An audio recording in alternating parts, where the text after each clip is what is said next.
Welcome back to More Sports and Les Levine, the Weekend Winners Edition, joined by the D-Man, Dennis Manoloff. That means it's our pigskin pick'em time.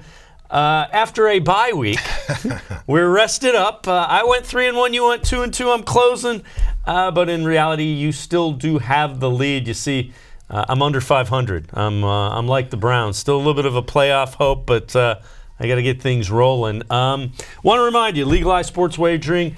Just a little bit over an hour away from downtown Cleveland, Presque Isle Downs and Casino, Erie, Pennsylvania, right off of I-90, 50 state-of-the-art Bet America sports kiosks. It's touchscreen, it's easy, and again, it's just a little over an hour away from downtown Cleveland, Presque Isle Downs and Casino in Erie, Pennsylvania. So, D-Man, we begin with the Browns, and the Browns at home. 10.5-point favorites over the Miami Dolphins. Played pretty well, all things considered. Thursday night, kind of overshadowed by all that nonsense. But who are you picking? Who do you like in this one? Imagine that, Dave, a 4-6 team that's 10.5-point favorites. I'm going with the Browns. Yes, I'm drinking Kool-Aid, the orange and brown Kool-Aid to a degree. 10.5 is a big number, regardless. Especially so for a team that's 4-6 and has had so many issues. But the Dolphins are the opponent. The Dolphins just got done giving up 30-something to the Bills at home. I know the Browns are going to be depleted defensively, both by injury and suspension. But I'm looking at the quintet of Beckham, Landry, Mayfield, Chubb, and Hunt as being enough to put up somewhere in the 30s, maybe even 40 points against that porous Dolphins defense, and that's why I'm okay laying the 10.5. I'm not necessarily arguing with anything you said, but I'm looking at this as the Browns aren't really talented enough to have their attention divided and giving that big number.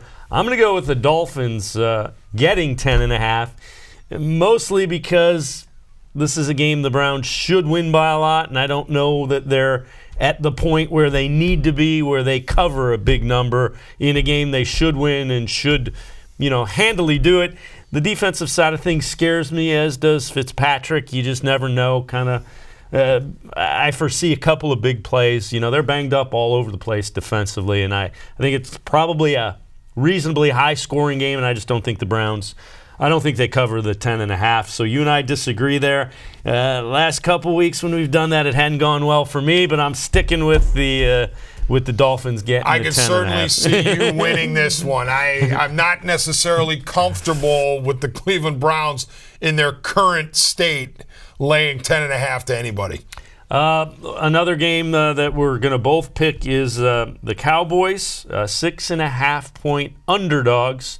They are on the road against the New England Patriots. So the Patriots, 6.5-point favorites at home in Foxborough against the Cowboys. Who do you like in this one? I like the Patriots convincingly in this, not just to cover, but to cover with style points. They're playing really good defense. That's well documented. But I thought a very important situation occurred coming out of this past week where Tom Brady said the offense isn't where it needs to be. And that typically when there's any sort of question about the Patriots or any sort of doubting about the Patriots, even from within their building, they come out the next game and they show the doubters, hey, look, we really are good. So I think maybe Brady was motivating himself and his offense to play better. I think they come out and play well and support that already really good defense. And Dallas, to me, especially when they go on the road, somewhat of a poser. So I've got the Patriots minus the points. I'm going to stay with that one. I'm going to flip, and I'm going to take the Cowboys plus 6.5 at the Patriots.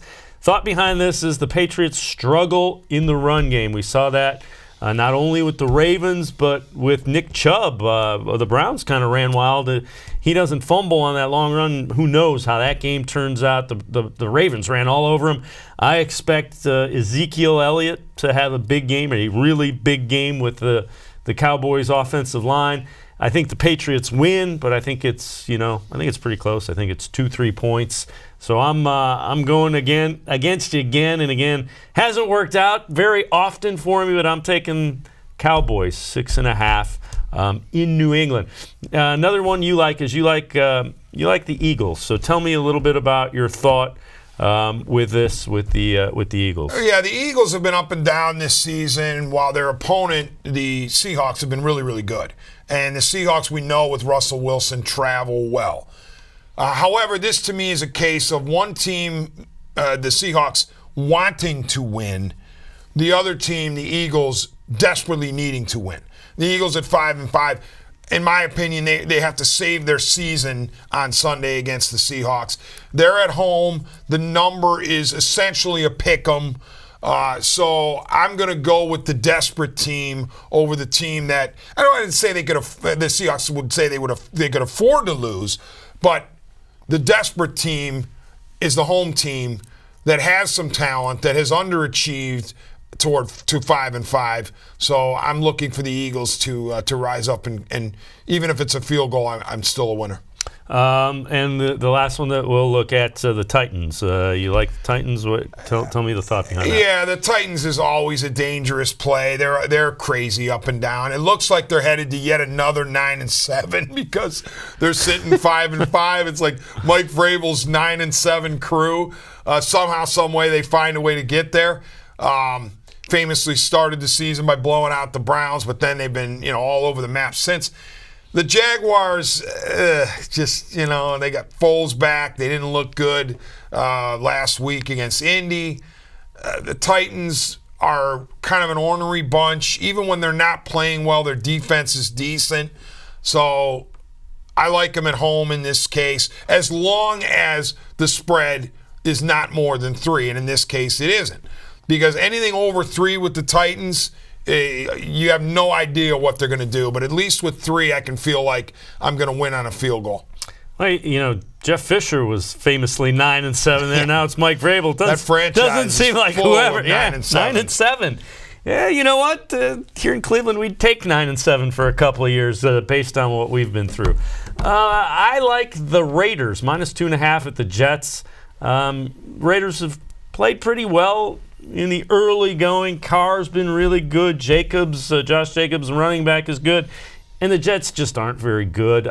Sam Darnold is really up and down. I like the Raiders -2.5 at the Jets. And then the other one that I like is I like the San Francisco 49ers, who, if you've listened to me, I was down on them early. I've been convinced. I've been won over by Kyle Shanahan's group.